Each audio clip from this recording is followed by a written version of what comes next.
In the first and a strike in the sixth. And there's his tour roommate. And Mika tells me that Chris never lets him play with the remote. Wise decision. Push. Barnes leaves the 4-pin.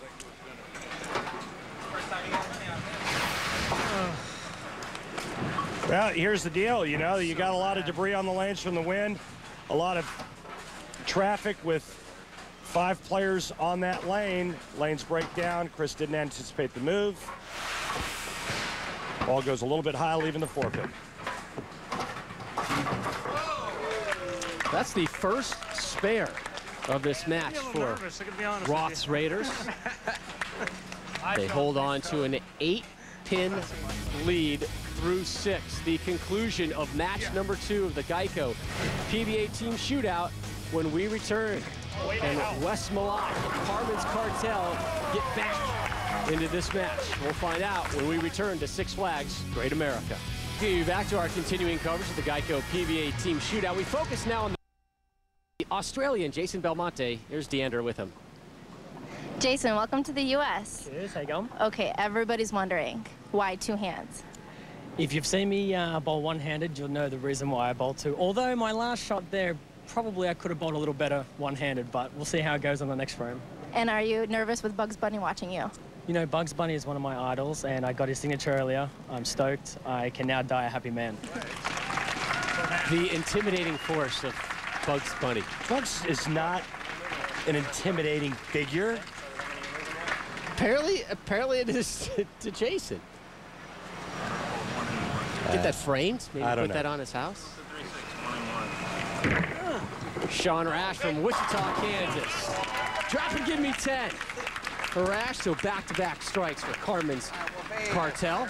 Sean Rash not short on confidence. In fact, I think he's got enough for his entire team. He's one of the big woofers out there with this team competition. Of course, the last shot in practice. That's good.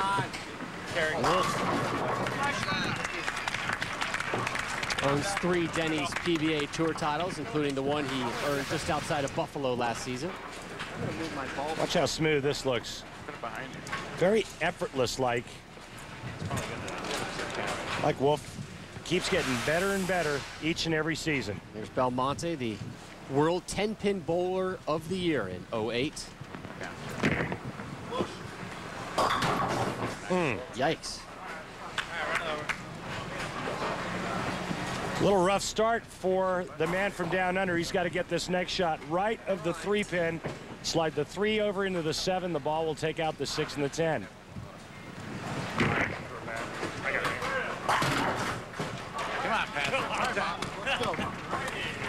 So an open frame for Carmen's Cartel. We go over now to the lefty, Patrick Allen, and talked to him during this tournament. I said, how come you're not a fan favorite? He said, I'm a New Yorker. People, they just see that. They sense it in me. They don't like it. PA's a good guy. And we're going to do our little PR push for him next season. Smooth stroke when he's on, man, he is dangerous. And he had a nasty stretch last season where he was tearing up the PBA. He's a heck of a player, and he's great mentally as well. He's got a real good mind. He gets focused. And when he's got a ball reaction like that, he's pretty tough to beat. PA, strike and strike for him. We move now to the 9th. Here is the big nasty, Wes Malott.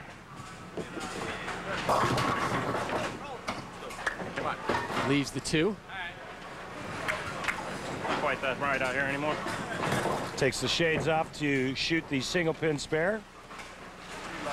Carmen's Cartel.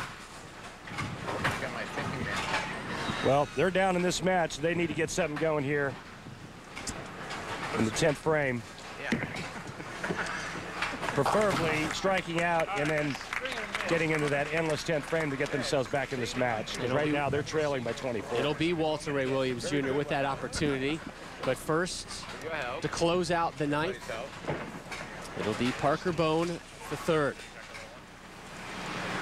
31 PBA Tour titles, won that 31st in Spartanburg, South Carolina last season. Oh my God. Oh boy, Brooklyn! getting to stand on the big dot? He's taking lessons from Wes on that one. It's not very often you see Parker Bohn fall off balance, but he did there, and Never mind, I'll be nice. that ball never had a chance of hitting the 1-2 pocket. Man, oh man. I'll let you have your one bad shot of the year. Thanks. Won 3 matches en route to the 07 Spartanburg Classic to break a 61-event winless streak for him. That was the longest of his career. And gets the spare there. So we move now to the 10th, and the opportunity for the endless 10th frame. And here comes the living legend, who we mentioned at the outset has a little something to prove here. Was not the first overall pick, not the second overall pick, but the 3rd.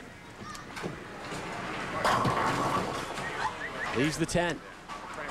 Kind of seen that one. But 48 years of age, he was runner-up to Chris Barnes in Player of the Year race. He keeps winning, and as long as Wolfe keeps winning, he's going to continue to bowl out here on the PBA Tour. He's not ready for senior tour. He's going to stay out here with the young guys. So needs a strike here to open up the endless 10th frame for his side, who are in a 23-pin hole right now. Yeah, you would like to see that. Hasn't worked too well this game. He's actually pretty good at it. I'd still like to see it. Yeah, that was clear.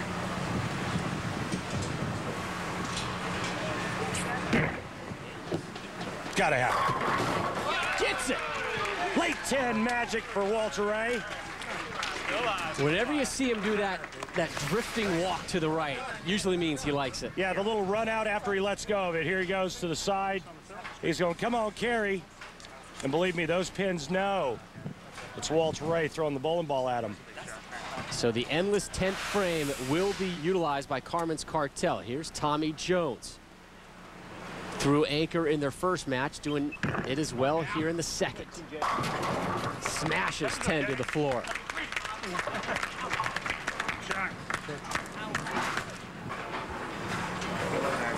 One of the best TV records in the history of professional bowling belongs to this guy right here.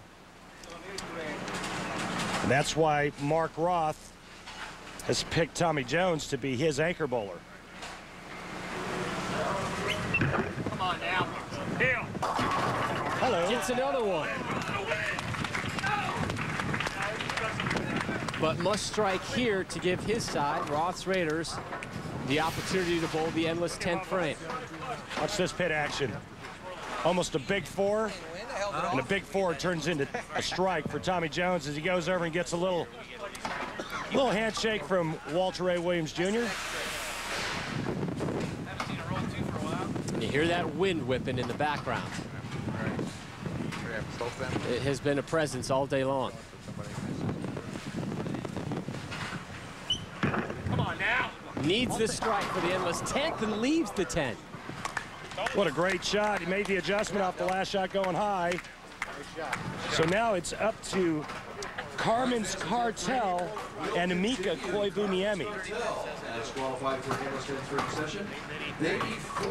They need 4 strikes in a row to win this, and Mika Kouviemeni will get the first attempt for Carmen's Cartel. And Mika bowled a strike in the first and the 6th frame, trying to do it now in the 11th for all intents and purposes.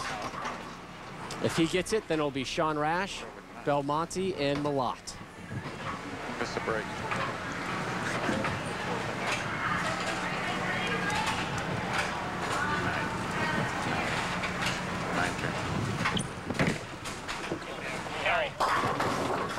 Not to be. All right, guys. So Roth's Raiders, who lost match number 1, get on the winning ledger with a 224-192 victory. We'll hear from the winners when our coverage from Six Flags